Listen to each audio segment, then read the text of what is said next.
بسم الله الرحمن الرحيم. الحمد لله والصلاة والسلام على سيد الأنبياء محمد وعلى آله وأصحابه أجمعين. اما بعد، د غږیزو کتابو د خپرونې ډیرو قدرمندو اوریدونکو په سلامونو او نیکو هیلو مو هرکلی کوم. د غږیزو کتابو د خپرونې په لړ کې مو دا ځل درته مه غوسه کیږه مهم کتاب چمتو کړی. هیله ده چې تر پای را سره واورئ. د کتاب لیکوال دکتور عایز القرنی، ژباړن مولوي ضیاء الحق ضیا. زموږ ټولنه هم د بلې هرې بشري ټولنې په څیر ځینې نیمګړتیاوې او بد عادتونه لري. له ډیر مهاله زموږ ډیری خلک د خپلو بدو عادتونو پړه پر اوږد جنګ او نورو ټولنیزو ناخوالو ور اچوي. دا خبره تر یوه ځایه سمه هم ده، ځکه د ارواپوهنې له نظره هره منفي جنګ، جګړه او نورې ناخوالې د انسان پر روحیه او کړنو هم اغیزې ښندي. خو که په رښتیني نظر وکتل شي، زموږ د ډیرو بدو عادتونو لامل جنګ، جګړې او ټولنیزې ناخوالې نه، بلکې زموږ انساني کمزورۍ او د ځان روزنې نشتوالی دی. غوسه له همدې ډلې ناوړه عادتونو یوه ده. له مبالغې پرته په هره ټولنه کې داسې ډیری خلک هم موندل کیږي چې دا بد عادت لري، ان په هغو ټولنو کې چې له هر اړخیزه سوکاله او پر ځان بسیا دي. له همدې امله انصاف دا دی چې ووایو غوسه یوه داسې انساني غریزه او کمزوري ده چې په هر انسان کې موندل کیږي. موږ افغانان هم دا بد عادت لرو، خو په دومره توپیر چې تر نورو ملتونو ډیر، ځکه څو لسیزې پرله پسې جګړو او ټولنیزو ناخوالو مو پر روحي بد اغیز کړی چې له امله یې له ډیرو دا ډول بدو عادتونو سره روږدي شوي یو. غوسه د بني آدم په زړه کې یوه سکروټه ده. آیا تاسې د یوه قهرېدلي سړي سترګې او د مرۍ رګونه نه دي لیدلي چې سترګې یې څومره سرې او د مرۍ رګونه یې څومره پړسېدلي وي؟ 3 شیان نجات ورکوونکي او 3 نور یې هلاکوونکي دي. نبی علیه السلام فرمایي: لومړی، له الله تعالی نه په پټه او ښکاره ویریدل. دویم، په مالدارۍ او غریبۍ کې یو شان خرچه کول. دریم، د غوسې او خوښۍ پر مهال د عدل پریکړه کول. 3 هلاکوونکي شیان: لومړی، حسد کول. دویم، خواهشات زیاتېدل. دریم، تکبر کول. رسول الله صلی الله علیه وسلم فرمایي: د خلکو په حق کې له انصاف نه کار واخله، د خپلې خوښې له پرېکړې ډډه وکړه او په غوسه کېدلو سره د خلکو له کړولو څخه ځان وساته. عمر ابن خطاب رضی الله تعالی عنه فرمایي: په تاسې کې هغه څوک بریالی دی چې له تمې، خواهش او غوسې څخه ځان وساتي. د غوسې پیل لیونتوب او پای پښیماني ده. په تاسې کې هغه څوک الله تعالی ته ډیر نږدې دی چې د غوسې پر مهال د ښه صبر خاوند وي، او غوره صبر هغه دی چې د غوسې او لالچ پر مهال وي. علي ابن ابي طالب رضی الله تعالی عنه فرمایي: د سړي صبر د غوسې پر مهال او امانتداري د لالچ پر مهال معلومیږي. د یو سړي صبر تر هغې نشي معلومیدای چې غوسه شوی نه وي، او امانتداري تر هغې نشي معلومیدای چې لالچ یې نه وي پیدا شوی. عبدالله ابن مسعود رضی الله تعالی عنه فرمایي: د یو انسان لپاره هم دا ګناه بس ده چې ورته وویل شي له الله تعالی نه وویریږه، او هغه پر دې خبره غصه شي. عبدالله ابن مسعود فرمایي: داود علیه السلام ته امر شوی و چې ای داوده، له ډیرې غصې نه ځان وساته، ځکه ډیره غصه د انسان زړه فاسدوي.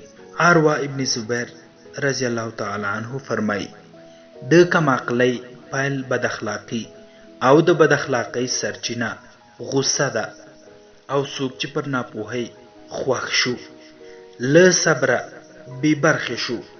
صبر ښکلا او ګټه ده او ناپوهي عیب او تاوان دی. د کم عقل پر وړاندې چوپ پاتې کېدل هغه ته ځواب ورکول دي. د ځینې انصارو صحابه رضی الله تعالی عنهم څخه روایت دی د انسان کمال په دریو شیانو کې دی: د خپلې غریبۍ پټول تر دې چې د عفت له امله خلک شتمن وبولي، د خپلې غصې پټول تر دې چې خلک یې راضي او خوښ وبولي، او د خپل سخت حالت پټول تر دې چې خلک یې په نعمتونو کې پټ وبولي. امام شافعي رحم الله فرمایي خلک له غصې سره اوړي او را اوړي، الله تعالی دې هغه عقل وشرموي چې تا غصه کوي. عبدالله ابن حسین رحمه الله فرمایي غصه د هر شر کلی ده. جعفر ابن محمد رحمه الله فرمایي یحیی له عیسی علیه السلام سره مخ شو، نو ورته یې وویل ما ته هغه څه راوښیه چې انسان پرې د الله تعالی رضا ته نږدې کیږي او د الله جل جلاله له غصې نه پرې لرې کیږي. هغه ورته وویل غصه مه کوه. یحیی علیه السلام ترې پوښتنه وکړه غصه په څه سره پیدا کیږي؟ عیسی علیه السلام ځواب ورکړ ځان تر نورو لوړ ګڼل او تکبر او غیرت غصه پیدا کوي. یو پیغمبر خپلو ملګرو ته وویل په تاسې کې چې هر چا ما ته ضمانت راکړ چې غصه به نه کوي نو له ما سره به په درجه کې برابر وي او تر ما وروسته به زما خلیفه وي. نو یو ځوان ځواب ورکړ چې زه ضمانت درکوم. کله چې هغه پیغمبر وفات شو دغه ځوان د هغه ځای ناستی شو. د ذوالکفلو او له همدې عمله په دې نامه ونومول شو چې د له غصې څخه د ځان ساتلو عهد یې کړی و او بیا یې دغه عهد ترسره کړی هم و. د غصې پر مهال چاته سزا مه ورکوه او که چاته د الله جل جلاله حق په اړه غصه شوې بندي یې کړه. کله چې د غصه سړه شوه د ګناه په اندازه سزا ورکړه او تر 15 درو زیاته سزا مه ورکوه. د عمر ابن عبدالعزیز خپل یو عامل ته نصیحت کاوه. غصه وایي بني آدم په څو شیانو کې پر ما برلاسه کېدای نشي. یو د نشې په حالت کې چې په دغه وخت کې زه هر څه وغواړم پرې کولی شم او بیا ټول کارونه زما له خوښې سره سم ترسره کوي. دویم چې کله غصه شي هغه څه وایي چې پرې نه پوهیږي او پر هغه څه عمل کوي چې وروسته بیا پرې پښیمانه وي. او دریم دا چې زه یې پر هغه څه بخیل کړم چې د په لاس کې وي او هغه ارزوګانې ور اچوم چې له وسه یې پوره نه وي. امام مجاهد رضی الله تعالی عنه فرمایي پخوانیو امتونو کې یو سړی و. یوه ورځ ډیر غصه شو نو 3 پاڼې یې ولیکلې او هره پاڼه یې یو سړي ته ورکړه. لومړي سړي ورته وویل کله چې زما غصه زیاتېده دا پاڼه ماته راکوه. په هغه پاڼه کې یې لیکلي وو ګزاره وکړه چیرته ته او چیرته دا غصه. ته خو څه خدای نه یې، ته یو بشر یې، کیدای شي چې خپل ځان تباه کړې. دویم ته یې وویل کله چې مې غصه سړه شوه دا پاڼه به راکړې. په هغه پاڼه کې یې لیکلي وو د ځمکې پر مخلوق رحم وکړه، الله تعالی به پر تا رحم وکړي. او دریم ته یې وویل کله مې چې غصه ختمه شوه دا پاڼه ماته راکړه. په هغه کې لیکلي وو خلکو د الله تعالی کتاب ور وښایه. د خلکو حالت یوازې د الله جل جلاله په کتاب سمیږي. 3 کسان په 3 ځایونو کې پیژندل کیږي: صبرناک، د غصې پر وخت، میړنی په جنگ کې، او ورور د اړتیا پر مهال. دا وینا د لقمان حکیم له ویناو څخه وه. له الله تعالی نه وویریږه او امانت هغه چاته سپاره چې له الله جل جلاله ویریږي. پر الله تعالی قسم خورم چې زه د خوښۍ پر مهال په امن کې نه یم. نو د غصې پر مهال به څنګه په امن کې شم.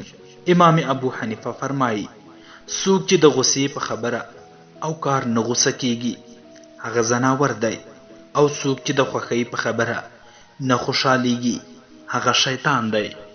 امام شافعي صاحب فرمایي سختی او خفګان دومره پټ وساته چې خلک در باندې ګمان وکړي.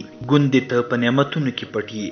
چاته چې الله تعالی یو وړتیا وربخلي وي او هغه یې وکاروي نو ډیر خوند ترې اخلي. نو څوک چې ډیره غصه لري د غصې پلي کول ډیره مزه ورکوي، خو پایله یې ترخه وي. شیخ الاسلام ابن قیم رحم الله فرمایي خلک له دریو لارو اور ته ننوځي. لومړی د شبهاتو له لارې، ځکه چې شبهات د الله په دین کې شکونه پیدا کوي.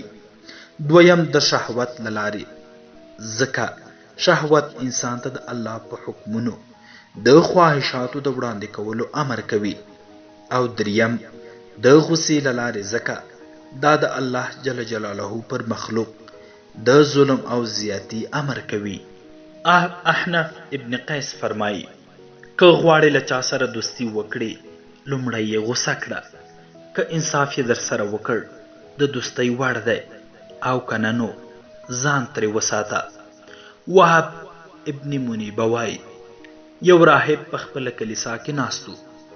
شیطان وغوښتل چې ګمراهي کړي، خو هیڅ وس یې پرې ونه رسېده. شیطان د راهب کلیسا ته ورغی او اواز یې پرې وکړ. دروازه خلاصه کړه. راهب هیڅ ځواب ورنه کړ. نو شیطان بیا غږ کړ زه مسیح یعنی عیسی علیه السلام یم. راهب ورته وویل که مسیح یې نو زه در باندې څه وکړم؟ آیا همدا تا موږ ته د عبادت او د قیامت لپاره د تیاری امر نه دی کړی؟ که نن دې کومه بله خبره راوړې وي نو موږ یې نه منو. هغه ورته وویل زه شیطان یم، غوښتل مې چې ګمراه دې کړم، خو پر تا مې وس ونه رسید. اوس مې له دغې لارې هڅه وکړه، خو بیا هم بریالی نه شوم، نو زه درنه ولاړم. کله چې شیطان بیرته ستنېده نو راهب پرې غږ وکړ ته ماته دا ووایه چې په بني آدم کې کوم خوی داسې دی چې تا ته د هغه د تېربستنې لاره اسانوي.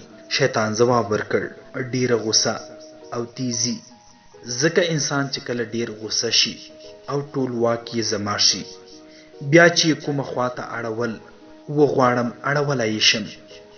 لکه څرنګه چې ماشومان یو توپ اړوي را اړوي. ما په حکمت کې لوستي چې د کفر 4 ارکان دي. لومړی غصه، دویم شهوت، دریم طمع، څلورم ویره. د غصې تر ټولو ستر لامل دا دی چې ډیری کم عقل فکر کوي چې غصه میړنتوب، سړیتوب، د نفس لوړتیا او د هوډ اوچتوالی دی. امام غزالی رحم الله فرمایي عبدالله ابن مبارک ته چا وویل ښه اخلاق راته په یو کلمه کې په ګوته کړه. هغه ځواب ورکړ ښه اخلاق د غصې پرېښودل دي. د ښې مسلمانۍ نښې په لاندې ډول دي. لومړی په دین کې پیاوړتیا، دویم په نرمۍ کې د کار غښتلتیا، دریم په یقین کې ایمان، څلورم په صبر کې علم، پنځم په نرمۍ کې هوښیارتیا، شپږم په حق کې لګښت، اووم په مالدارۍ کې میانه روي، اتم په غریبۍ کې ښه خوی، نهم په قدرت کې احسان، لسم په ملګرتیا کې زغم، یولسم په سختۍ کې صبر، دولسم د غصې خوړل، دیارلسم د جاهلي غیرت څخه ځان ساتل، څوارلسم د شهوت کابو کول، پنځلسم د ګیډې پر سر ځان نه شرمول، شپاړسم د حرص کموالی، اوولسم د نیت صفایي، اتلسم د مظلوم مرسته، نولسم په کمزورو رحم، شلم له بخل ځان ساتل، یوویشتم له بې ځایه لګښت نه ډډه کول. 22 ظالم ته د خپل حق بخل. 23 له جاهلانو سره ځان نه برابرول. 24 په ځان سختی تیرول. 25 خلکو ته راحت وربخل. حسن بصري صاحب فرمای عبدالله ابن عون رحمه الله ستر امام و. امام زهبي هم پر همدې صفت ستایلی. نوموړی به چې کله چاته غوسه شو ورته ویل به بارک الله فیک، الله دې تا ته برکت درکړي. د ده یو ښه اوښه وه، یو غلام پر مخ داسې به وهله چې سترګه یې ترې راوویستله. ټولو خلکو ویل که څه هم ابن عون ته غوسه نه ورځي خو نن به غوسه کیږي، ځکه دته دا اوښه ډیره خوښه وه. کله چې ابن عون راغی او حالت یې ولید نو د الله تعالی د رضا لپاره دغه غلام آزاد کړ او ورته یې وویل غفر الله لك، الله جل جلاله دې تا ته بخښنه وکړي. غوسه په غلي کې ناستلو سره له منځه ځي. په انجیل کې راغلی دي ای د آدم زویه، کله چې غوسه شي ما یادوه، نو کله چې زه غوسه شم تا به یاد کړم او له هلاکېدونکو سره به دې نه هلاکوم. ای د آدم زویه، کله چې در باندې ظلم وشو صبر کوه، ځکه ستا لپاره یو مرستندوی ذات شته چې په غچ اخیستلو کې ستا لپاره ستا تر ځان نه غوره دی. طلق ابن حبیب رحمه الله فرمای لو وهب ابن منیوه سره ناست وم، یو سړی راغی او ورته یې وویل د فلاني سړي خواته ورغلی وم او ترې وامې اورېدل چې تا ته یې ښکنځلې کولې. وهب ورته غوسه شو او وی ویل شیطان له تا پرته د ځان لپاره بل استازی ونه موند. دغه سړی لا د وهب له څنګ څخه نه و تللی چې همغه کس راغی چې د ته یې کنځلې کړې وې. پر وهب یې سلام واچاوه. هغه د سلام ځواب ورکړ، لاس یې ور اوږد کړ، ستړې مشي ورسره وکړه او په خپل څنګ کې کېناوه. د فضل ابن ابي عیاش رحمه الله څخه روایت دی د یو انسان پر صبر تر هغې مه تېروځه چې د غوسې په حالت کې دې لیدلی نه وي، او تر هغه پرې د امانتدارۍ باور مه کوه چې له لالچ سره مخ شوی نه وي. یحیی ابن کثیر رحمه الله فرمایي یو انسان تر هغې نیک نشي کېدی چې غوسه او لالچ یې ساړه شوي نه وي. بکر ابن عبدالله رحمه الله فرمایي څوک چې دا درې صفات ولري ایمان یې کامل دی. لومړی څوک چې خوشحاله شو او خپلې خوشحالۍ په نارواو کې اخته نه کړي. دویم څوک چې غوسه شو او خپلې غوسې له حق څخه وانړاوه. دریم څوک چې ښه برلاسه وي او پر خپل حق قناعت وکړي. ابن کعب القرظي عمر ابن عبدالعزیز ته د نصیحت په لړ کې کله چې عقل ته غوسه ننوځي تقوا ترې کډه کوي، نو د هغه چا به څه حال وي چې نه عقل لري او نه تقوا او غوسه ورننوځي.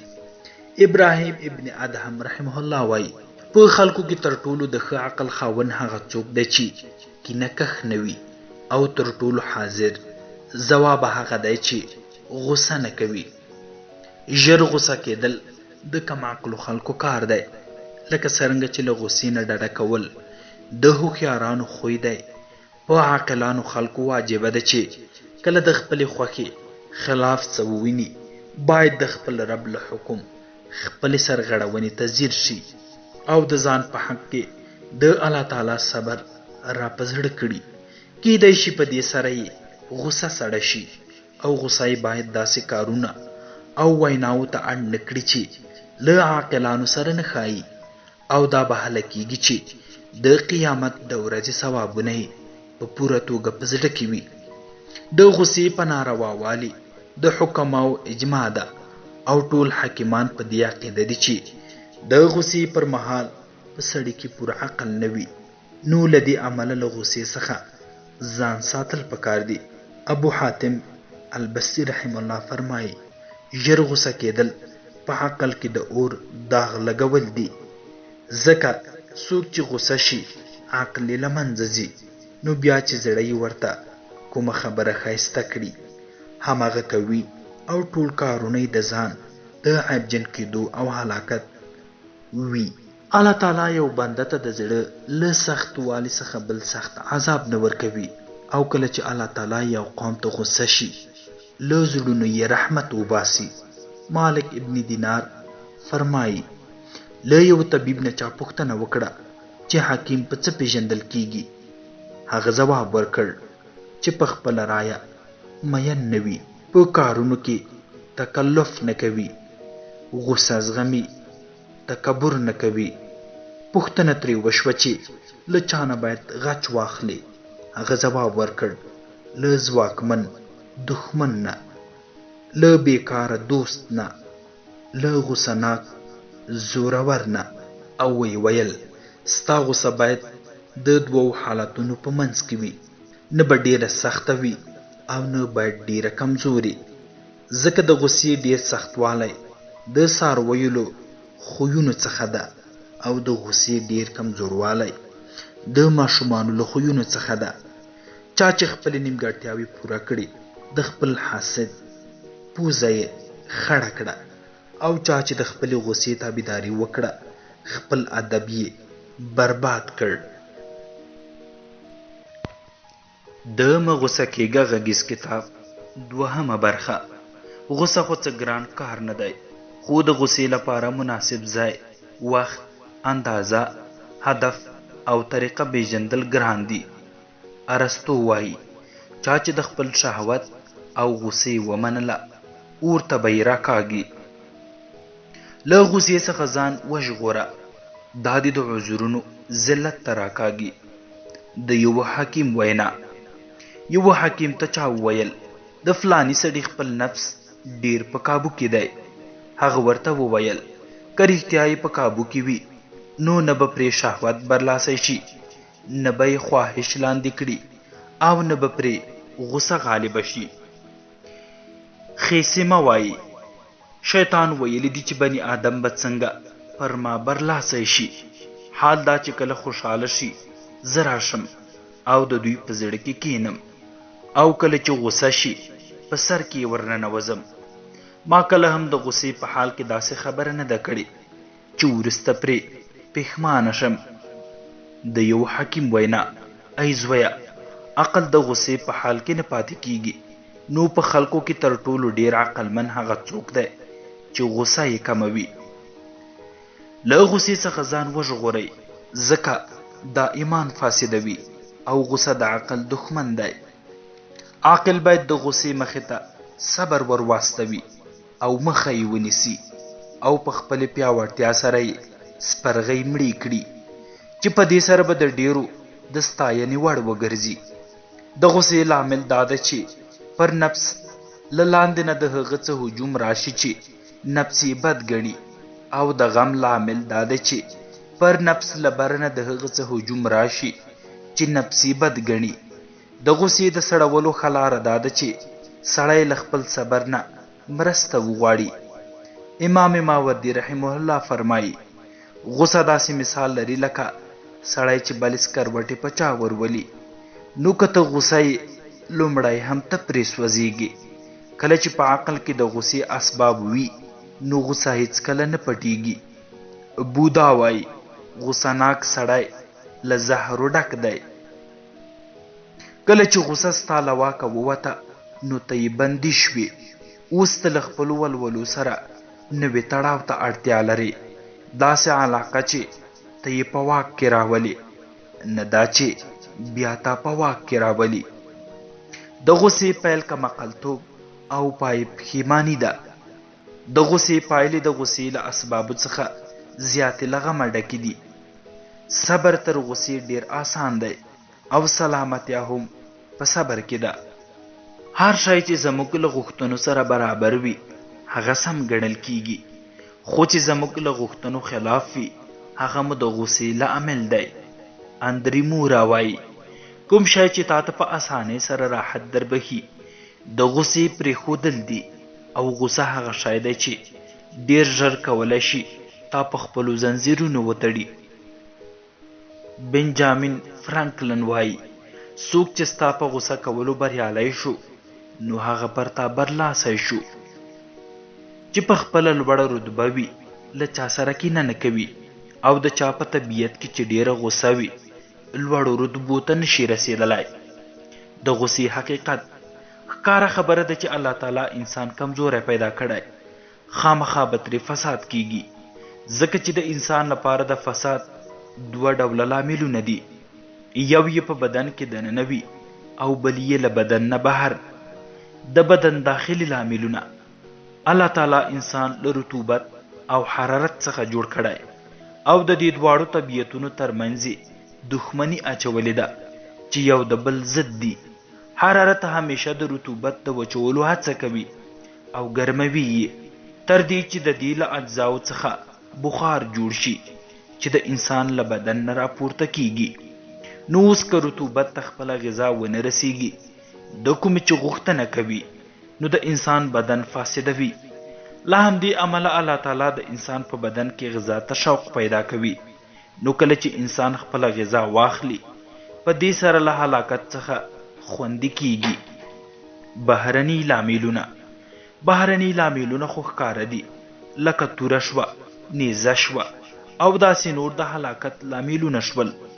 نو د دې لاملونو څخه د ځان ژغورلو لپاره الله تعالی په انسان کې غیرت او غصه پیدا کړي چې هر کله د انسان د بدن یو اړتیا پرې بند شي نو غصه کیږي او دغه غصه یې د زړه وینه په جوش راولي او په ټولو رګونو کې یې خپروي تر دې چې په بدن کې داسې راخوټ کیږي لکه څرنګه چې اوبه جوشیږي او په کټوۍ کې سر ته راخیږي. له همدې امله د مرۍ رګونه وپړسیږي، د مخ رنګ سور شي، سترګې سرې شي.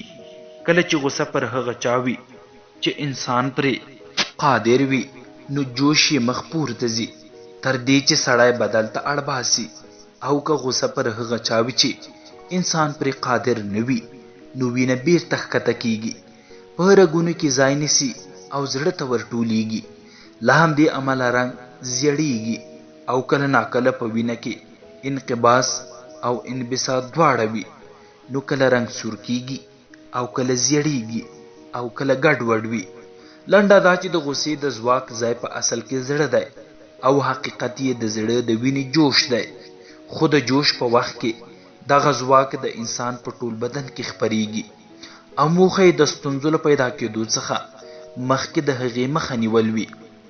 له غصې سره مرکه دا یوه خیالي مرکه ده چې د غصې د حقیقت د ښکاره کولو په موخه د انسان او غصې ترمنځ ترسره شوې.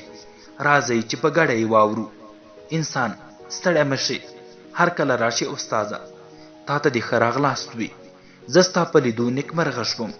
غصه تا ته دې هم ښه راغلاست وي، الله دې ښه ژوند در په برخه کړي. امر کوه. انسان غوښتل مې له تا نه پوښتنه وکړم چې ولې تل په یو انسان کې بل ته ضرر رسوي او همیشه لپاره غصه یې. غصه لومړی باید ووایم چې زه همیشه غصه نه یم، بلکې ډیر لږ او کله کله غصه کیږم، خو زما جوش ډیر وي او موخه مې دا وي چې انسان له خپلې اړتیا خبر کړم، خو هغه زما خبرې ته غوږ نه نیسي او همدا لامل ده چې زما له خوا ورته ګټه هم نه رسیږي پرته له تاوان.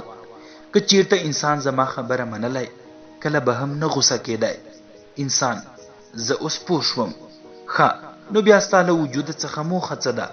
غصه زه د دې لپاره پیدا یم چې پر حق وچلیږم او کومه لاره چې له حق خلاف وي زه پرې غصه کیږم او بده یې ګڼم.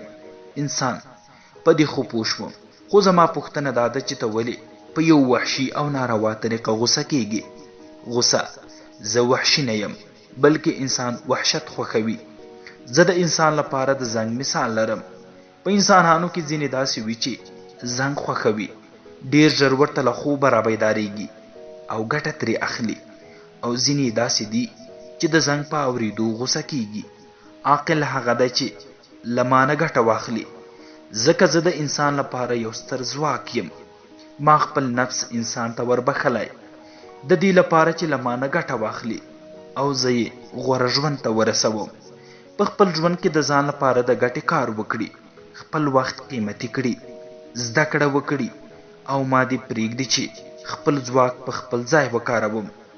ما تا ته بیا څرګنده کړه چې زما کار له حق څخه دفاع او د باطل له منځه وړل دي. انسان خوشحاله شوم چې ستا په زړه پورې او ګټوره وینا مې واورېده.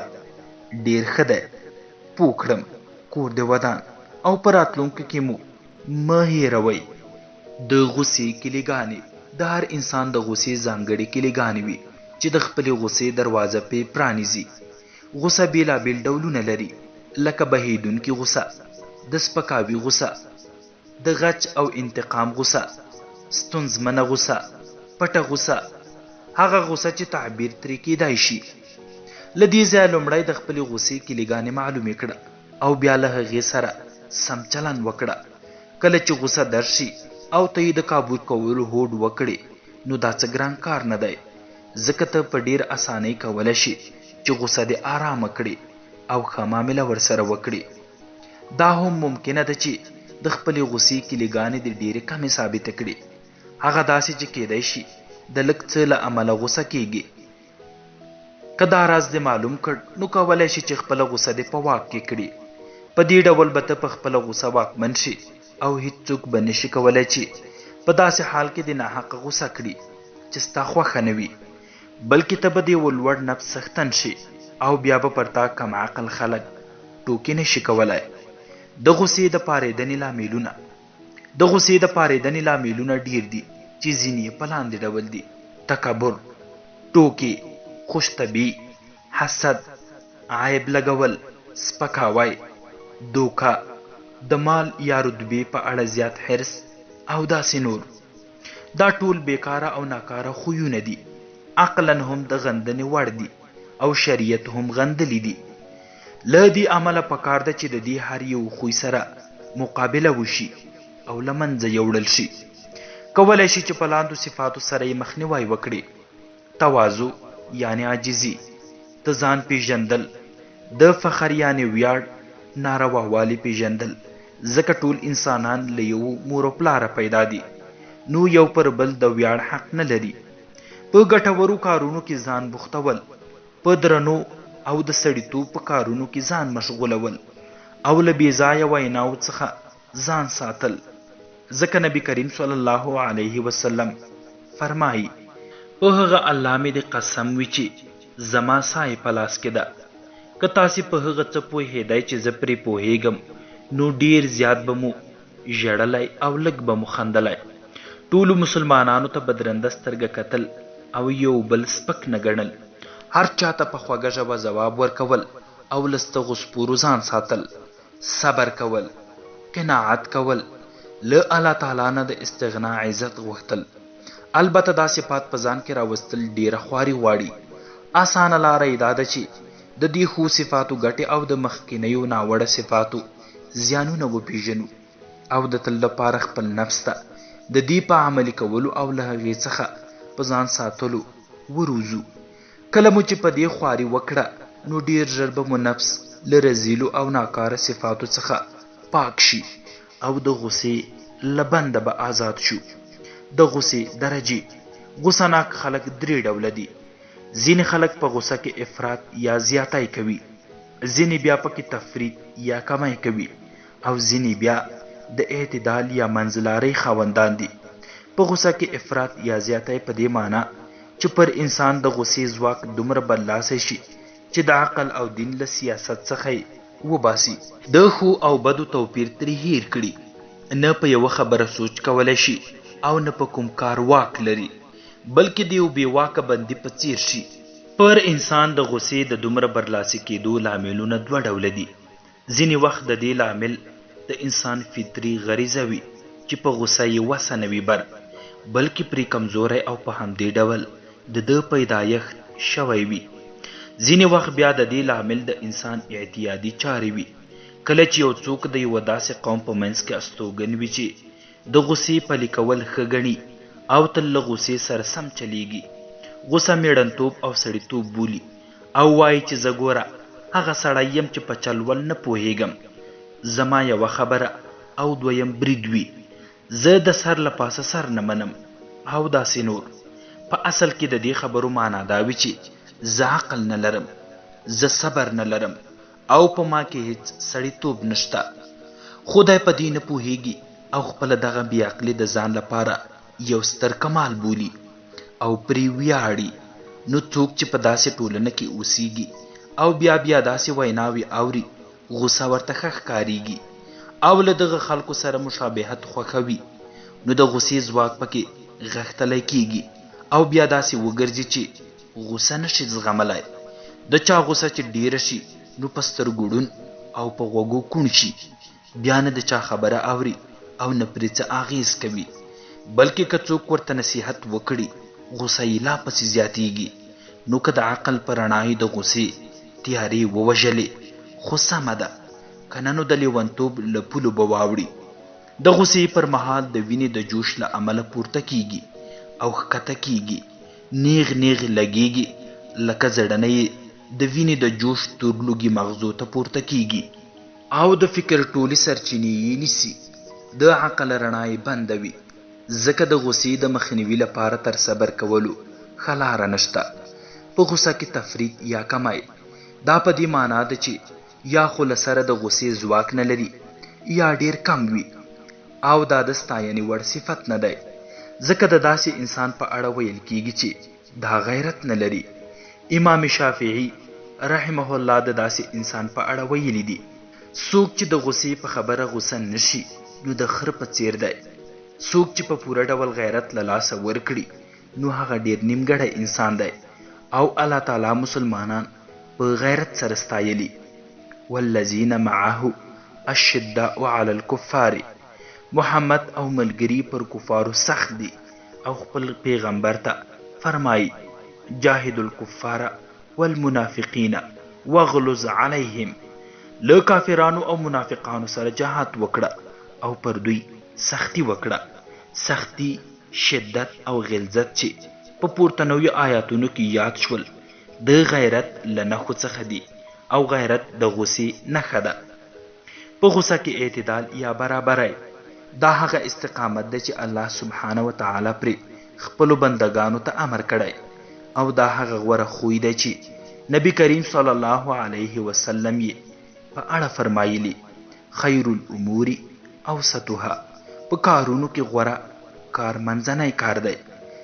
که پر چا غوسه داسې برلاسي شي چې دی یې د ناروا کارونو کولو ته اړ باسي، نو ده ته پکار ده چې مخه یې ونیسي.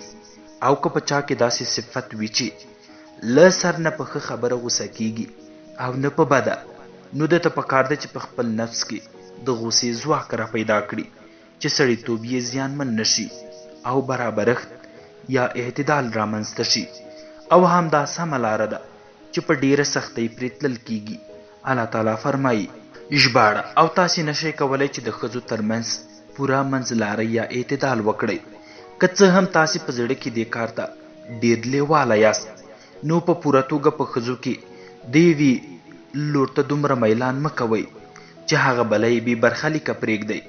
څوک چې ښه نشي کولی له بدیو څخه له ځان ساتلو څخه بې وسه نه دی، او نه دې څوک داسې کوي چې یو ښه کار نشي کولی نو هر شر ته به غاړه ورکوي او ترسره کوي به یې، بلکې ځینې خیر له ځینې شر څخه ډیر غوره او له ځینې شر څخه ځان ساتل له بل شر څخه تر ځان ساتلو آسانه وي.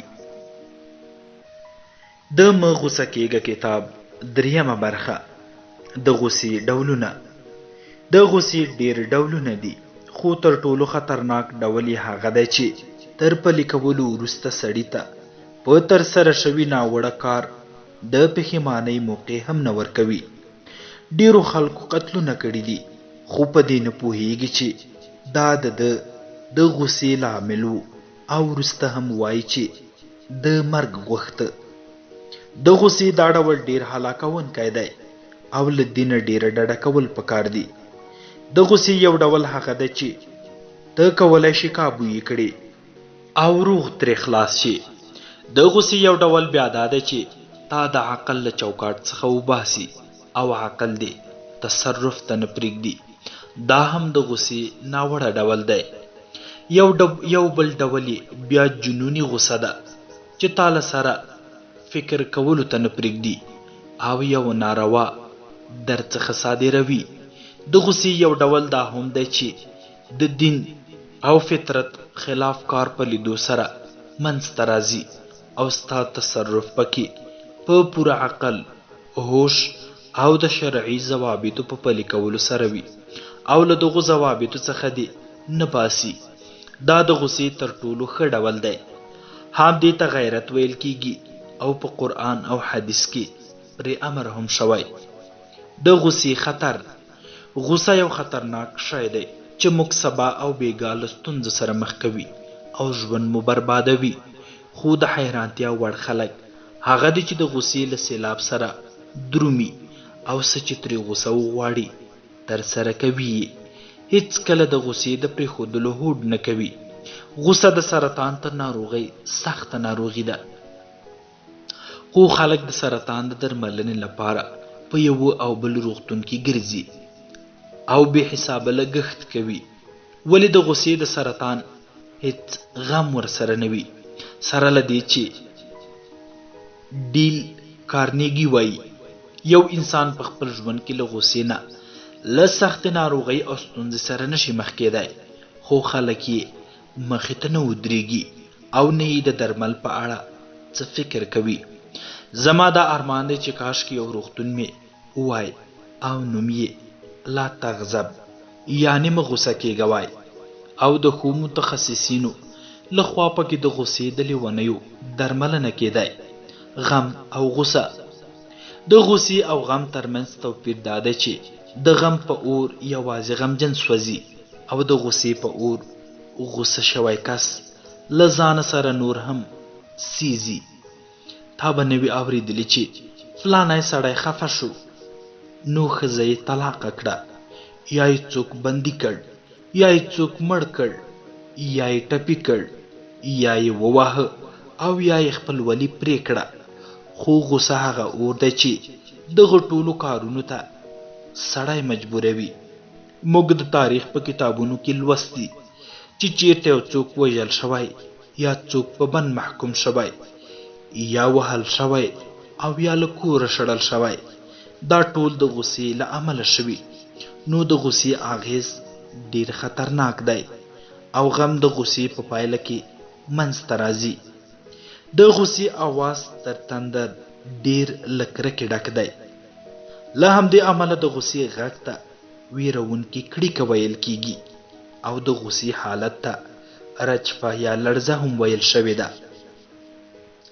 همدارنګه که غوسه د چا له واکه ونه وځي نو نقصانی نه دی، ځکه د الله تعالی په صفت کې هم غوسه راغلی ده، لکه څرنګه چې د کفارو په اړه فرمایي وغضب الله علیهم، او الله تعالی پرې غوسه شوی او خفګان که د چا په واک کې وي او که نه وي نقصان دی. له دې امله دا کله هم د الله تعالی په صفت کې نه دی راغلی او نه هم راتلی شي چې څوک ووایي یعنی د الله تعالی خفګان، ځکه دا سلبي صفت دی چې پر کمزورۍ دلالت کوي او د الله تعالی له شان سره نه ښایي، او غوسه د قدرت او زړورتیا دلیل دی. خو د الله تعالی او د مخلوق د غوسې ترمنځ ډیر توپیر دی. د الله تعالی غوسه هیڅ کله د مخلوق د غوسې په شان نه ده. د هغه غوسه هماغسې ده کومه چې یې له شان سره ښایي، او د قرآن کریم په دې آیت کې چې راغلی دي ژباړه کله چې موږ غوسه کړو نو غچ مو ترې واخیست او ټول مې غرق کړل. دلته هم آصف د غوسې په معنا دی نه د خفګان. که موږ غواړو چې ځانونه د علم او حکمت په ګاڼه سنبال کړو او د الله تعالی له ټولو نعمتونو پوره ګټه واخلو، باید له غوسې څخه ډډه وکړو. ځکه ما لیدلي دي چې ډیر په زړه پورې خواړه، د استوګنې په زړه پورې ځایونه او ډیر نعمتونه ډیرو انسانانو د غوسې له امله له لاسه ورکړي دي.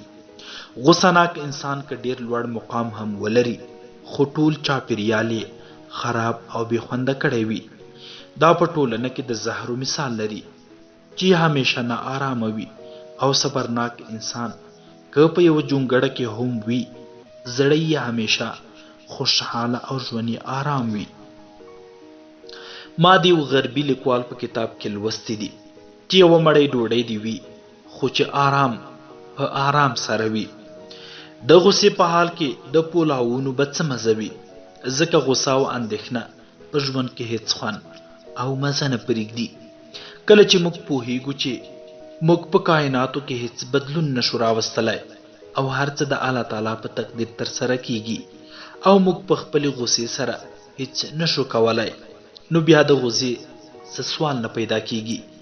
که موږ په آرام او خوښۍ سره خپلې سترګې وغړوو نو په لمر کې به خپله ښکلا وګورو او پر دې به پوه شو چې دا پر موږ د الله تعالی له لوري یو ستر احسان دی او همدا شان د ټولو نعمتونو ارزښت به وپیژنو او شکر به یې ادا کړو. الله تعالی فرمایي وَإِن تُعِدُّوا نِعْمَةَ اللَّهِ لَا تُحْصُوهَا. که تاسې وغواړئ چې د الله تعالی د نعمتونه وشمیرئ نو شمیرلی یې نشئ. هوښیارانو ویلي دي کله چې ته غصه پرېږدې نو د الله تعالی د نعمتونو پر ارزښت به پوه شې. څوک چې غصه وي نو ټول نعمتونه ترې تر پښو لاندې کوي او لکه د غویي په څېر پړیش کوي او هر څه له مخې سره وړي. نو ځکه تر څو چې یو انسان غصه وي زړه ته یې آرام نشي راتللی، نه آرام ژوند کولی شي او نه له ژونده خوند اخیستلی شي. د عقل دښمن ما له ښو اخلاقو پرته پر بل شي کې فضیلت نه دی لیدلی او نه مې له ادبه پرته د عقل روغتیا لیدلې ده. ما چې څومره دښمنان ازمیلي د عقل لپاره مې تر غصې زیات خطرناک دښمن نه دی پیدا کړی. زموږ جسمونه یو شمیر خلک غصه ځکه نشي راکابو کولی چې په خپلو جسمونو کې د غصې ځواک ته وده ورکوي او داسې فکر کوي چې ګواکې د ده غصه به پر ده زوروره وي او دی به یې په کابو کې نشي راوستلی. له دې امله ډیری خلک د خپل همدې وینا له امله په قفس کې راګیر وي چې وایي کله چې غصه شم نو بیا ځان نشم کابو کولی. د غصې پر مهال به زما مخې ته نه راځي، په غصه کې په ځان نه پوهیږم چې څه مې وکړل او څه مې وویل. زه د غصې پر مهال ړندېږم او داسې نورې خبرې شته چې خلک یې له امله ځان په خپلو لاسو د غصې په جال کې نښلوي. کنځلې او سپکاوی. ځینې وختونه انسان په ورځني ژوند کې د کم عقلو له کنځلو او جاهلانو لخوا له سپکاوی سره مخ کیږي، خو هوښیار انسان هغه دی چې په خپل ژوند کې د داسې خلکو ویناوې خپل زړه ته ننباسي. باید ځان پرې بې پروا کړي. کنځلې او سپکاوی. ځینې وختونه انسان په ورځني ژوند کې د کم عقلو له کنځلو او د جاهلانو لخوا له سپکاوي سره مخ کیږي، خو هوښیاران انسانان هغه دي چې په خپل ژوند کې د داسې خلکو ویناوې خپل زړه ته نه نیسي. باید ځان پرې بې پروا کړي، نه یې دغه چهوډ وکړي او نه یې پر ویناو زړه بد کړي. اصلا همدا د انسان د صبر د ازمیښت وخت دی. د عمر ابن عبدالعزیز رضی الله تعالی عنه حالت وګوره. عمر ابن عبدالعزیز یوه شپه له کوره ووت، ساتونکي یې هم ورسره و. یو جومات ته ننوت. په جومات کې تیاره وه. ناڅاپه یې د یو ویده کس له سره پښه ولګېده. هغه سر راپورته کړ او ورته یې وویل لیونی خو نه یې چې د خلکو پر سرونو پښې ږدي؟ عمر ابن عبدالعزیز ځواب ورکړ نه وروره، لیونی نه یم. د عمر ابن عبدالعزیز ساتونکي وغوښتل چې پر دغه سړي برید وکړي او سزا ورکړي، خو عمر ابن عبدالعزیز منع کړ او ورته یې وویل د سزا ورکولو حق پرې نه لرو. هغه له ما نه پوښتنه وکړه چې لیونی خو نه یې، او ما ځواب ورکړ چې نه، د غصې غنده نه. الله تعالی فرمایي ژباړه کله چې د کافرانو په زړونو کې د جاهلیت غیرت غصه واچوله نو الله تعالی پر خپل رسول او مؤمنانو له خپل لوري ډاډینه نازله کړه. پورتنی آیات کې الله تعالی کفار له دې امله غندلي دي چې په زړونو کې د جاهلیت غیرت راوپارید او د جاهلیت غیرت له ناوړې غوسې څخه پیدا کیږي او د مؤمنانو ستاینه یې ځکه وکړه چې الله تعالی پرې سکینه راولېږله چې دا د غوسې ضد ده. له احنف ابن قیس څخه روایت دی چې وایي ماته مې د تره زوی خبر راکړ چې ما رسول الله صلی الله علیه وسلم ته وویل ماته یوه لنډه خبره وکړه چې زه یې زده کړم او عمل پرې وکړم. هغه راته په ځواب کې وویل چې غوسه مه کوه. دی وایي ما دا پوښتنه ترې بیا وکړه او نبی کریم صلی الله علیه وسلم هر ځل هم دا ځواب راکاوه چې غوسه مه کوه. د عبدالله ابن عمر رضی الله تعالی عنه څخه روایت دی ما له رسول الله صلی الله علیه وسلم څخه پوښتنه وکړه چې ما به د الله تعالی له غوسې څخه څه شی وساتي. هغه ځواب راکړ چې غوسه مه کوه. عبدالله ابن مسعود رضی الله تعالی عنه فرمایي رسول صلی الله علیه وسلم له موږ پوښتنه وکړه چې تاسې پهلوان چاته وایي. موږ ورته وویل چې پهلوان هغه چاته وایو چې څوک یې راڅملولی نشي، مقابله یې نشي کولی. نبی کریم صلی الله علیه وسلم وفرمایل نه، دغه سړی پهلوان نه دی، بلکې پهلوان هغه څوک دی چې د غوسې پر مهال خپل ځان په کابو کې وساتي. د انس بن مالک رضی الله تعالی عنه څخه روایت دی چې وایي نبی کریم صلی الله علیه وسلم فرمایلی دي چا چې خپل غوسه بند کړه الله تعالی به ترې خپل عذاب بند کړي. او د عبدالله ابن عمر رضی الله تعالی عنه څخه روایت دی چې چا خپل غوسه کابو کړه الله تعالی به د عورت ورپټ کړي. سلیمان علیه السلام خپل زوی ته ویلي و چې زویه له ډېرې غوسې ډډه وکړه ځکه ډېره غوسه د صبرناک سړي زړه سپکوي. اکرمه رضی الله تعالی عنه په قرآن کریم کې د سید و حسوره د جمله کې د سید تفسیر داسې کړی سید هغه چاته ویل کیږي چې په خپله غوسه کنټرول ولري. ابو درداء رضی الله تعالی عنه نبی اکرم صلی الله علیه وسلم ته ویل ما ته داسې عمل راوښیه چې جنت ته مې ننباسي. نبی کریم صلی الله علیه وسلم ورته ویل لا تغضب، غوسه مه کوه. همداشان نبی کریم صلی الله علیه وسلم فرمایي غوسه ایمان داسې خرابوي لکه څرنګه چې صبر بوټی شهد خرابوي. حسن رضی الله تعالی عنه وایي ای د آدم اولاده کله چې غوسه شي نو برید کوي او پام کوه هسې نه چې برید وکړي او دوزخ ته ولاړ شي. ذوالقرنین له یو ملائک سره مخ شو نو ورته یې وویل ما ته داسې علم راوښیه چې ایمان او یقین مې پرې زیات شي. ملائک ورته وویل کله چې غوسه درغله نو د زغملو له لارې یې سړه او په مینه سره یې آرامه کړه او له تادۍ څخه ځان وژغوره ځکه چې په تادۍ کې سړی همیشه تیر وځي او له خپلې برخې څخه بې برخې کیږي او خپل او پردي ته یو شان نرم شه او له ځانه زورور او ضدي مه جوړوه. په غوسه کې قسم الله تعالی فرمایي ژباړه الله تعالی مو په لغوه قسمونو نه رانیسي بلکې په هغو قسمونو مو رانیسي چې له زړه نه مو کړي وي او الله تعالی بخښونکی او مهربانه دی.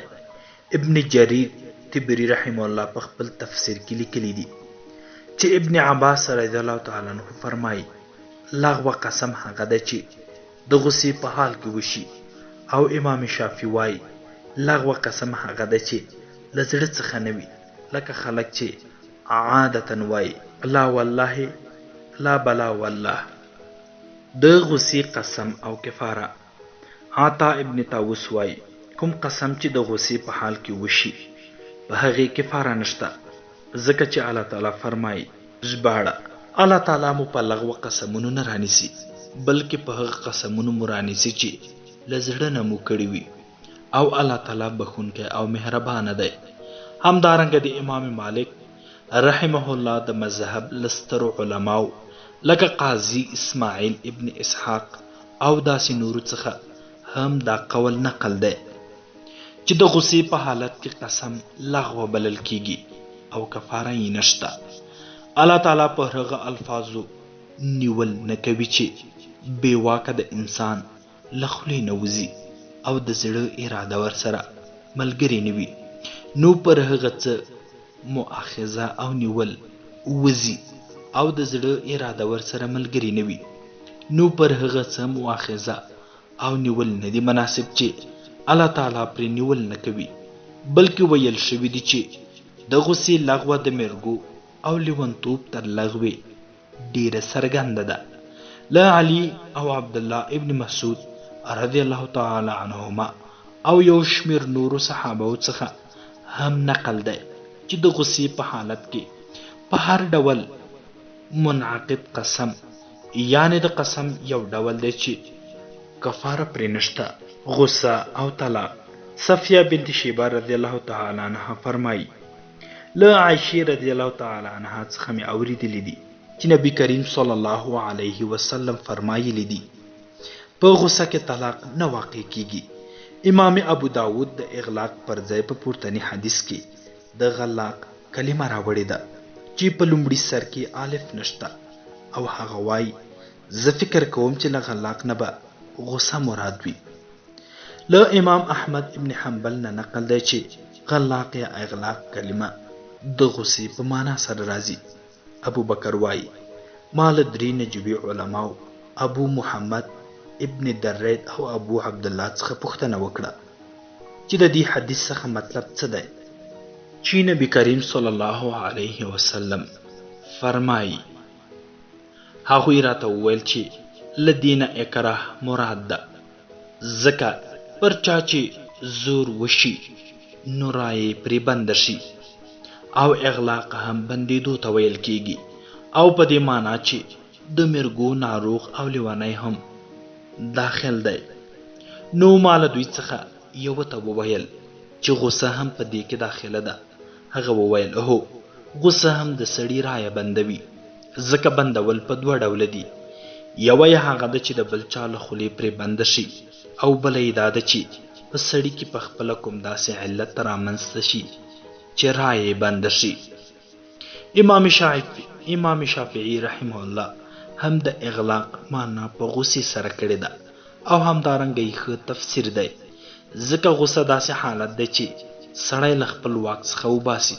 الله تعالی فرمایي ژباړه که د شیطان لخوا درته کومه ټونګه در واچول شوه په الله پورې پناه وغواړه، اعوذ بالله ووایه، بې له شکه هغه اورېدونکی او پوه دی.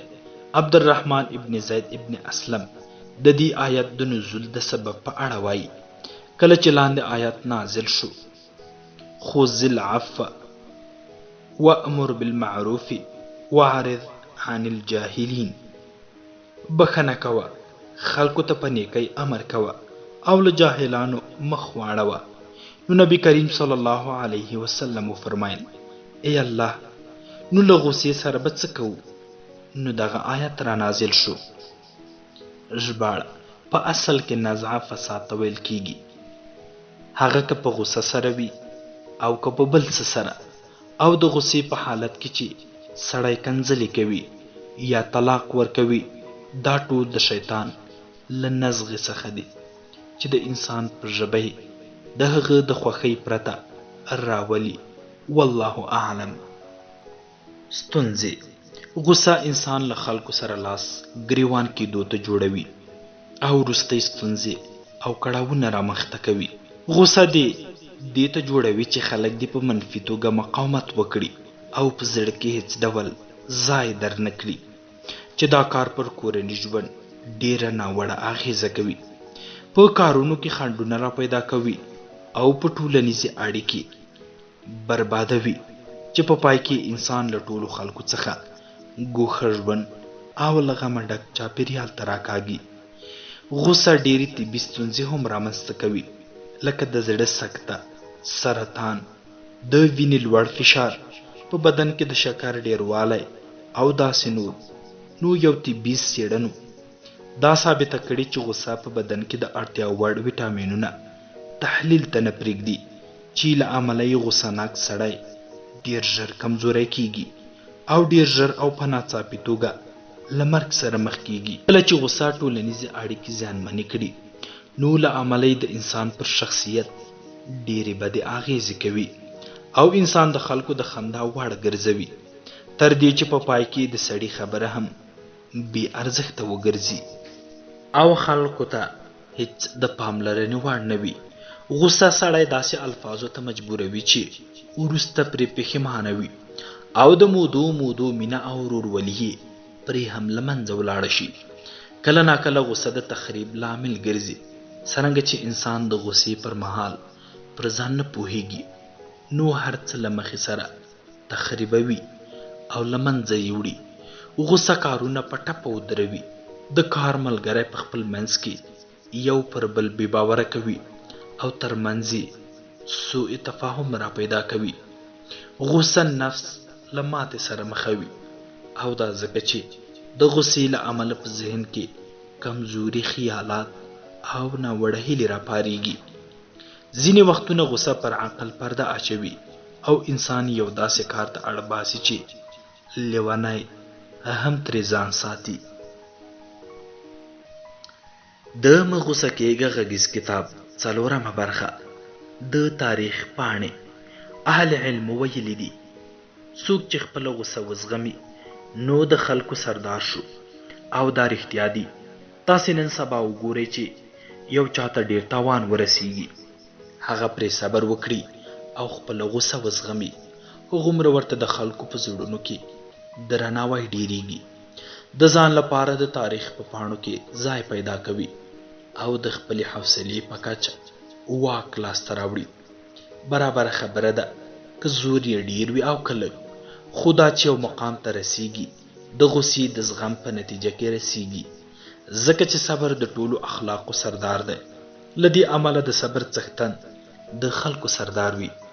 تاسې به ډیر خلک لیدلی وي چې لوړو څوکیو ته رسیدلی وي، خو د خپلې بد اخلاقۍ او زیاتې غوسې له امله به یې ډیر ژر خپل موقف له لاسه ورکړی وي چې له امله یې نوم د تاریخ په تورو پاڼو کې لیکل شوی وي چې نه یې څوک را اړوي او نه ورته کومه خاصه پاملرنه کوي. تاریخ 2 ډوله پاڼې لري. یوه یې سپینه پاڼه ده چې هوښیاران، عادلان، صابران او هغه خلک پکې لیکل کیږي چې خپله غوسه زغمي، او دویمه یې توره پاڼه ده چې ظالمان، سرغړونکي او هغه خلک پکې لیکل کیږي چې له خپلې غوسې سره سم چلند کوي. د تاریخ په توره پاڼه کې به سټالین، لینن، فرعون او هټلر لیکل کیږي، او په مقابل کې د تاریخ په سپینه پاڼه کې ابوبکر، عمر، عثمان، علي، صلاح الدین، زنګي او داسې نور راځي چې پر عدل یې پریکړې کړې وي او خپلې غوسې د حق تابع کړې وي. د غوسې اغیز. په ژبه د غوسې اغیز دا ده چې پر کنځلو یې روږ دي داسې بې حیا الفاظ پرې جاري کوي چې د عقل خاوندان ترې کرکه کوي. نبی کریم صلی الله علیه وسلم فرمایي بې له شکه د بني آدم زیاتې تېروتنې د هغه په ژبه کې وي. د بدن په نورو غړو د غوسې اغیز وهل، ټکول، څیرول، ماتول، زخم او وژل دي. کله به سړی جامد څیروي، کله به سر له ګټې سره وهي او داسې نور. نبی کریم صلی الله علیه وسلم فرمایلی دي چې مختندی ټکوي او ګریوانونه څیروي دا زما امتی نه دی. کله به ځمکه په څپېړو وهي، کله به د لیوني په شان په ځمکه رغړي رغړي، کله به څاروی وهي او کله به ورته کنځلې کوي. ته به وایې چې دا هم یو ځناور دی او له بل ځناور سره لاندې وتی دی. په زړه د غوسې اغیز حسد، کینه، د خلکو پر تاوان خوشحالیدل او پر خوښۍ خفه کېدل، خلکو ته د تاوان رسولو اراده، په خلکو پورې خندا او ډرامې کول او داسې نور فسادونه دي. په دې کې هیڅ شک نشته چې غوسه د انسان دین او اخلاقو ته تاوان رسوي او صبر، ضرر، عقل او جسم ته لاره پیدا کوي چې زیات اغیزې د انسان په زړه وي. که لږ ژور فکر وکړو نو د نبی اکرم صلی الله علیه وسلم د دې وصیت پر حکمت به پوه شو چې فرمایي مه غوسه کېږه. له غوسې څخه کبر پیدا کیږي او له کبر څخه ظلم پیدا کیږي. همدغه غوسه ده چې د پاچاهانو سیاست یې له خاورو سره خاورې کړ. فرعون چې خپل ولس ته غوسه شو نو ویې ویل زه خو تاسې ته هماغه رایه درکوم چې ماته مناسبه ښکارېږي او زه د همغې لارې په لوري تاسې ته لارښوونه کوم چې سمه ده. هر څه یې د خپلې غوسې له امله پرېښودل او ټول ولس یې پر خړ سیند لاهو کړ. د غوسې په حال کې ویل تاسې نه ګورئ چې زه د مصر پاچا یم او دا ټولې ویالې زما په باغونو کې زما له قصرونو او ونو لاندې بهیږي. الله تعالی ورته ویالې پر سر روانې کړې. دا خو ټول د غوسې خواږه و چې وایي څکل. له دې امله پر موږ لازمه ده چې د نفس په اړه د قرآن کریم لارښوونې له پامه ونه غورځو او د نفس د نرمۍ آرام او ښو صفاتو په اړه قرآن کریم چې له موږ نه کومې غوښتنې کوي باید عمل پرې وکړو. غوسه او د غوسې لاملونه پرېږدو ځکه الله تعالی صبر کوونکی ستایلی دي او د غوسناکو بدي بیان کړي. په دې کې هیڅ شک نشته چې د حکیم او حلیم نبی محمد رسول الله سیرت تر څېړنې لاندې ونیسي نو به ویني چې غوسه یې تل په خپل واک کې وه ځکه چې شریف او درانه خلک غوسه نه کوي او که غوسه کوي نو غوسه یې په حقه وي او د خپلو خواهشاتو له مخې د غوسې پر غوښتنه نه چلیږي. خو که د بدو خلکو ژوند تاریخونه وګوري نو به وینئ چې دوی به ډېر غوسه کیږي او تل به وچه خوله او تریو تندی ګرځي. همدا غوسه یې د بخل لامل هم ګرځېدلی وي. نوښتګر او ښه خلک هېڅکله غوسه نه کوي بلکې خپل نفس په خپل واک کې وي. دوی تل له خلکو څخه خوشحاله او رضا ښکاري او په ژوند کې آرام تر سترګو کیږي. دوی د ژوند په ټولو چارو کې بریالي وي او په ټولو کارونو کې نیک فعال وي. غوسه زغمي او له ستونزو سره په پوره بصیرت سره مقاومت کوي. زه چې کله هم د سلفو تاریخ لولم ما ته داسې معلومیږي چې دوی تل په خپلو زړونو کې له ځانه سره جرګې کړي او ځانونه په زوره له خلکو رضا کړي. غوسه یو ډول ضد دی.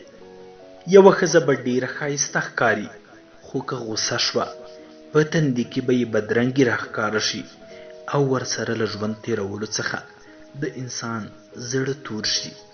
خو که یوه ښځه هیڅ ښایست هم ونه لري خو خوله یې له خندا ډکه وي او په هر حالت کې رضا وي نو د هغه د نفس او روح تازګي به ستا ژوند ته هم ښکلا ور وبخي. هوښیاران له غوسې څخه ځان ساتي ځکه غوسه د ده هوښیاري له منځه وړي نو بیا سمې او له حکمته ډکې خبرې نشي کولای. د ملت له رهبر هیڅکله غوسه ناک نه وي ځکه که دی غوسه وکړي نو پر ځان راټول کړي خلک به بیرته له لاسه ورکړي. رایه به یې ګډه وډه شي. شیطانان به پرې لوبې کوي ځکه غوسه یو داسې ځواک دی چې انسان بندي کوي او بیا ورته په زړه کې ناوړه پریکړې ور اچوي ځکه دا په نفس اماره بالسوء کې راځي. دا له کاږه فکر نه راوځي او له دې عمله دا نفسي ناروغي را پیدا کوي. همدا لامل ده چې د امت ستر علما یو هم په نفسي او روحي ناروغۍ نه دي اخته شوي. دا ځکه چې هغوی له غوسې نه ځان ساته. غوسه د انسان د ژوند کړۍ راتنګوي. غوسه له عقل او نقل دواړو خلاف ده. غوسه له طبیعت سره هم جوړه نه ده او هیڅ د دې وړ نه ده چې یو څوک دې عملي کړي. د نړۍ په تاریخ کې ټول ستر شخصیتونه د خوشحالو زړونو آرام ژوند خو اخلاقو خوږې ژبې او د نرم مزاج خاوندانو او هیڅکله یې غوسې او شهوت ته وخت نه دی ورکړی چې پر دوی برلاسي شي. الهي غصه د الله تعالی له صفتونو څخه یو صفت دی، خو داسې غصه د کومې چې د هغه رحمت، حکمت او حلم غوښتنه کوي، او له شان سره یې ښایي.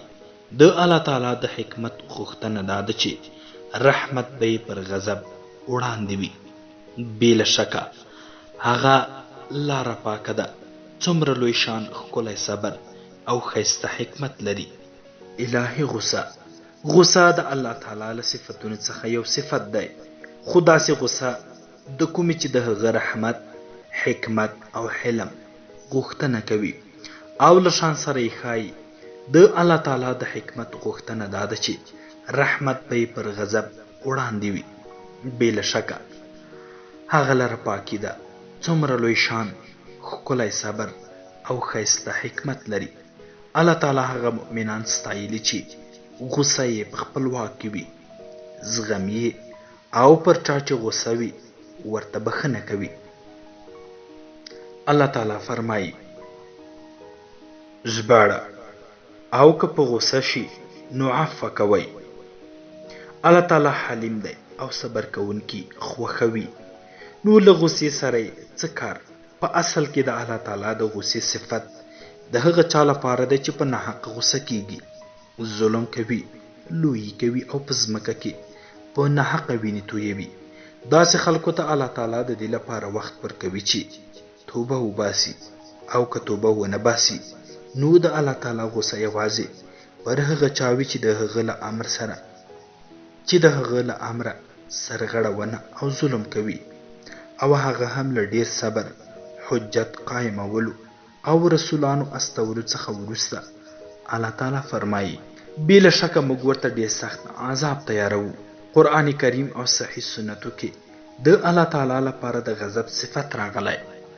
د اهل سنت والجماعت علما ټول په دې اړه یوه خوله دي چې دغه صفت چې الله تعالی د ځان لپاره ثابت کړی، هغه لره د هغه د شان مطابق ثابت دی، او موږ یې په اړه هیڅ ډول تشبیه نه کوو، او نه یې د څرنګوالي په اړه پوښتنه کوو، بلکې موږ وایو چې د الله تعالی غوسه د بنده د غوسې په ډول د رګونو پړسېدل، د مخ او سترګو د رنګ سوروالی، د شکل ورانېدل او له عقل خلاف کارونو ترسره کولو څخه عبارت نه ده، بلکې له الله تعالی سره په ټولو صفاتو کې مثال نه لري، او نه یې له چا سره مشابه کول روا دي.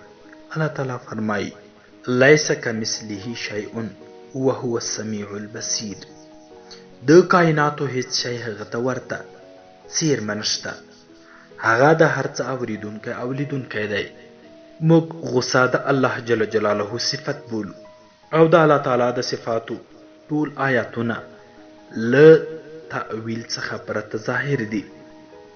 که موږ یې پر څرنګوالي پوهیږو او که نه، هغه حدیثونه چې غصه د الله تعالی د صفت په توګه راپېژني ډیر دي، چې له هغې څخه یې ځینې په لاندې ډول دي.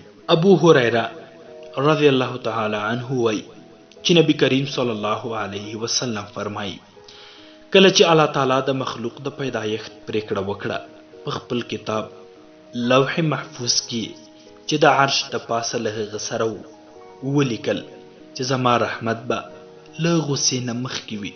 عبدالله ابن عمر رضی الله تعالی عنه وایي: ما رسول الله صلی الله علیه وسلم ته وویل: ما به د الله تعالی له غصې څخه څه شی وساتي؟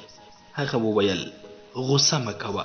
الله تعالی هغه خلکو ته ډیر غصه شو چې د رسول صلی الله علیه وسلم د وژلو نیت یې وکړ، او د هغه مبارک مخ یې په وینو ککړ کړ. څوک چې له الله تعالی څخه دعا ونه غواړي نو الله جل جلاله ورته غصه کیږي. یو شاعر د پورتنی حدیث معنا د شعر په ژبه داسې بیان کړې ده: د آدم له اولاد نه خپل حاجتونه مه غواړه، بلکې د هغه ذات دروازه ور وټکوه چې هیڅکله نه بندېږي.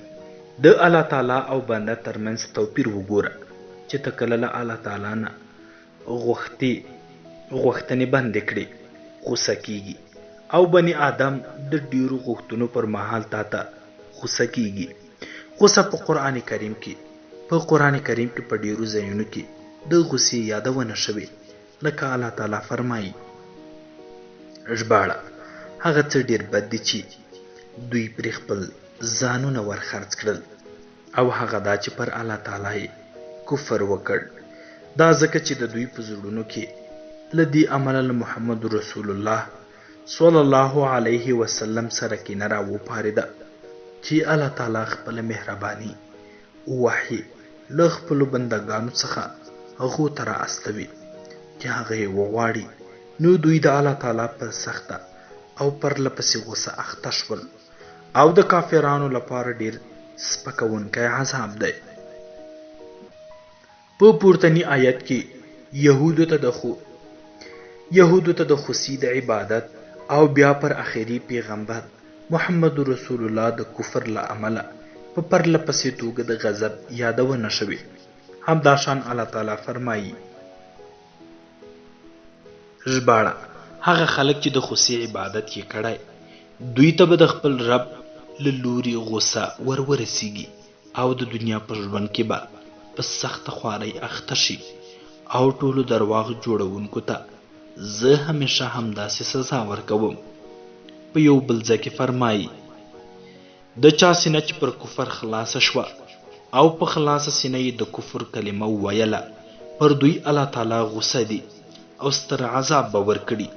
په پورتني آیات کې د هغه چا په اړه د الله تعالی غوسه ذکر شوې ده چې مرتد شي. بل ځای کې فرمایي: موسی علیه السلام خپل قوم ته له غم او غوسې څخه ډک راستون شو او ورته یې وویل: آیا تاسې سره مو رب ښایسته ژمنه نه وکړې؟ زما د تلو خو څه دومره اوږد وخت هم نه و تیر شوی چې پر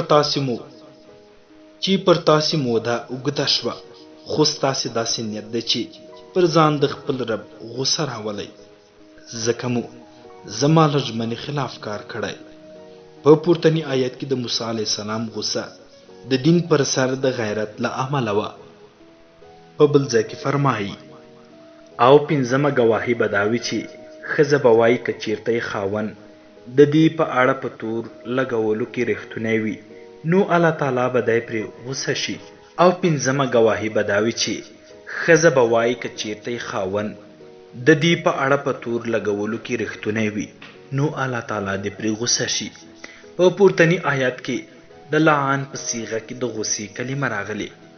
بل ځای فرمایي: هغه کسان چې د الله تعالی په اړه جګړې کوي، د دوی دلیل باطل دی، او د الله تعالی له لوري به پرې غوسه وي او سخت عذاب به ورکړي. بل ځای کې فرمایي: آیا ته هغو خلکو ته چې له هغو خلکو سره مینه او دوستي کوي چې الله تعالی ورته غوسه دی نه ګوري؟ دوی ستاسې له ډلې څخه نه دي او نه ستاسې د هغوی له ډلې څخه یاست. دوی سره له پوهې پر درواغو قسمونه کوي. او په یو بل ځای کې فرمایي: ای مؤمنانو، له هغه قوم سره مینه او دوستي مه کوئ چې الله تعالی پرې غوسه دی. دوی له آخرت څخه داسې نهیلي دي لکه څرنګه چې کافر د مړو له راژوندي کېدو څخه نهیلی دی.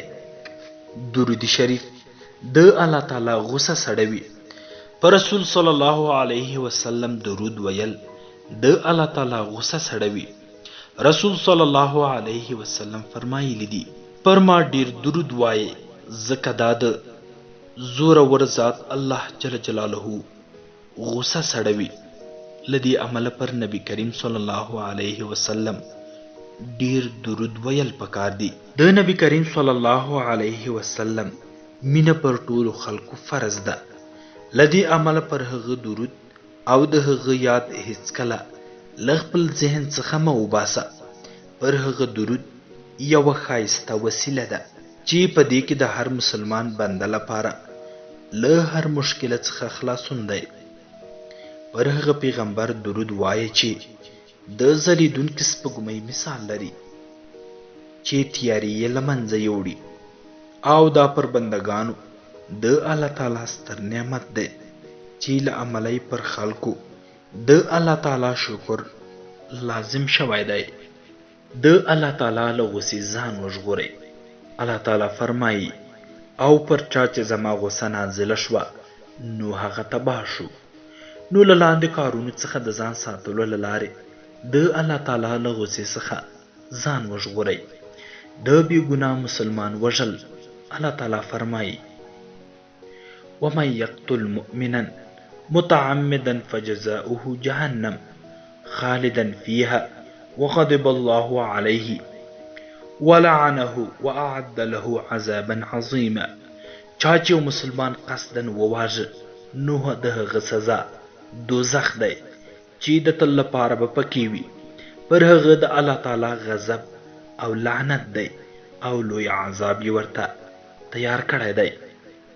دا د بې ګناه مسلمانانو د وژلو په اړه ډیر سخت وعید دی. څرنګه چې د یو بې ګناه مسلمان وژل ډیره ستره ګناه ده، نو له همدې امله الله تعالی له شرک سره یو ځای ذکر کړی، لکه چې فرمایي ژباړه مؤمنان هغه کسان دي چې له الله تعالی سره نور خدایان نه رابلي او هغه نفس ناحقه نه وژني چې الله تعالی یې وژل حرام کړي دي.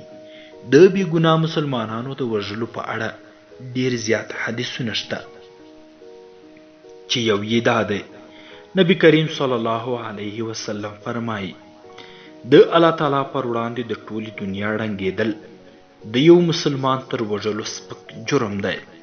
پر الله تعالی بدګماني ډیر ستر جرم دی.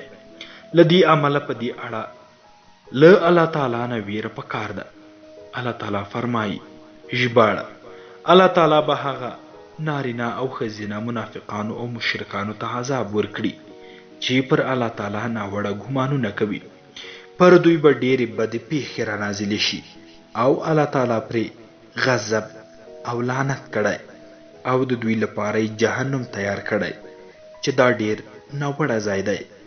له پورتني آیت نه هغه خلک مراد دي چې د الله تعالی او رسول پر پرېکړه تهمتونه لګوي او داسې فکر کوي چې پیغمبر او د هغه ملګري به یې له منځه ولاړ شي او له همدې عمله یې وفرمایل او لعنت په قیامت کې د الله تعالی له رحمت څخه شړل کېدو ته ویل کېږي. د جهاد له میدانه تېښته الله تعالی فرمایي ژباړه ای مؤمنانو که کله له کفارو سره د جنگ په میدان کې مخ شئ نو پر شا مه ځئ او څوک چې له کفارو څخه له جنگي تکتیک او خپلې ډلې سره د یو ځای کېدو څخه پرته وتښتي نو دا د الله تعالی پر غصه اخته شو او د ځای به جهنم وي او دا ډیر بد ځای دی. په میدان کې دښمن ته شا کول درې ډوله ده. لومړی له خپلې ډلې سره د یو ځای کېدو لپاره، دویم د جنگي تکتیک لپاره، دریم له دښمن څخه د تېښتې لپاره. لومړني دوه صورتونه روا دي او هیڅ ډول وعید پکې نشته، خو دریم ډول د الله تعالی د غصې لامل دی. امام احمد ابن حنبل د عبدالله ابن عمر رضی الله تعالی عنه په روایت کې حدیث راوړی. هغه وایي چې زه په یو سریه کې وم. په دغه سریه کې ټول خلک په یو منډه وتښتېدل. زه هم په دغه خلکو کې وم. نو ما وویل موږ خو له میدانه وتښتېدو او د الله تعالی پر غوسه اخته شو. نو کله چې د مدینې ته ستانه شو نبی کریم صلی الله علیه وسلم ته به ځان وړاندې کړو او توبه په وباسو. نو موږ د سهار له لمانځه نه مخکې ورغلو. کله چې نبی کریم صلی الله علیه وسلم راووت پوښتنه یې وکړه څوک یاست؟ موږ وویل موږ یو چې له جنګ نه راتښتېدلي یو. نبی کریم صلی الله علیه وسلم وفرمایل نه بلکې تاسې راتښتېدونکي یاست. زه ستاسې او د ټولو مسلمانانو ډله یم. نو موږ ورغلو او لاسونه مو ورته ښکل کړل. د نبی کریم صلی الله علیه وسلم مقصد دا و چې زه ستاسې امام یم او خپل امام ته ورټولېدل په جنګ کې تېښته نه ده.